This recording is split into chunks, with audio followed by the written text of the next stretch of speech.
एक दिन निक्की का पति बाबू बंका सिंह गांव की पंचायत में गए हुए थे। निक्की गपशप के मूड में थी तो उसने अपनी नौकर मनोहर को अंदर बुला लिया। निक्की मनोहर की आंखों में आंखें डालकर बोली, अच्छा बता, उस दिन फ़ोन पर तुमने मेरी माँ से क्या बातें की थी? मनोहर मन ही मन मुस्कुराया, फिर अनजान बनते हुए बोला, कह रही थी कि मैं आपका जरा भी ख्याल नहीं करता। निक्की ने तुरंत कहा, हाँ हाँ, मेरी माँ ठीक ही तो कह रही हैं। मेरे सामने तो तुम शर्माए से खड़े रहते हो, मैं किससे बातें करूं? बाबू बंका सिंह की मूछें और लाल लाल आंखें देखकर ही मैं डर जाती हूं।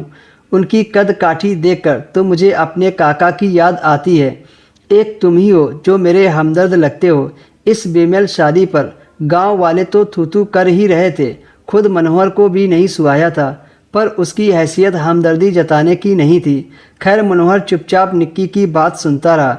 मनोहर को शांत देखकर निक्की बोल पड़ी, मनोहर, तुम्हारी शादी के लिए मैंने अपने मायके में 60 साल की खूबसूरत औरत पसंद की है। 60 साल सुनते ही मनोहर की आंखें चौड़ी हो गई। इसमें क्या हर्ज है? जब मेरी शादी 60 साल के मर्द से हो सकती है तो तुम्हारी क्यों नहीं? नहीं नहीं मालकिन, शादी बराबर की उम्र वालों के बीच ही अच्छी लगती है। तब निक्की ने अपने दिल की बात बोली, तो तुमने अपने मालिक से बोला क्यों नहीं? उन्होंने एक लड़की की खुशहाल जिंदगी क्यों बर्बाद कर दी?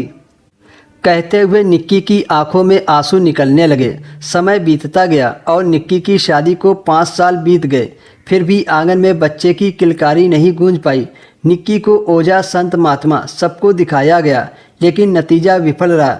गांव समाज में निक्की को बांझ कहा जाने लगा, लेकिन निक्की मालकिन दिलेर थी। उसे ओझा गुनी संत महात्माओं के यहाँ चक्कर लगाना सही नहीं लग रहा था। उन्होंने शहर के बड़े डॉक्टर से अपने पति और खुद का चेकअप करवाने की ठानी।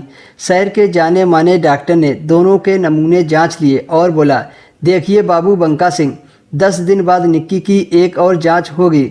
उसके बाद सारी रिपोर्ट आपको दे दी जाएगी। देखते ही देखते 10 दिन गुजर गए। उस समय गेहूं की कटाई चल रही थी। आकाश में बादल उमड़ रहे थे। किसानों में गेहूं काटने की होड़ लगी थी। बाबू बंका सिंह को मूतने तक की फुर्सत नहीं थी। वे दोबारा निक्की को चेकअप कराने में आनाकानी करने लगे, लेकिन निक्की की जिद के आगे उनकी एक न चली। आखिर में मनोहर को साथ ले जाने की बात तय हो गई। दूसरे दिन निक्की मनोहर के साथ सुबह वाली बस से डॉक्टर के पास जाने के लिए चल पड़ी। उस दिन डॉक्टर के पास ज़्यादा भीड़ थी। निक्की का नंबर आने तक शाम हो गई थी। फिर डॉक्टर रिपोर्ट देते हुए बोला, मैडम आप बिल्कुल ठीक हैं, फिर भी आप माँ नहीं बन सकती क्योंकि आपके पति की रिपोर्ट सही नहीं है। आपके पति की उम्र ज़्यादा हो गई है, इसलिए अब वे दवा से भी नहीं ठीक हो सकते।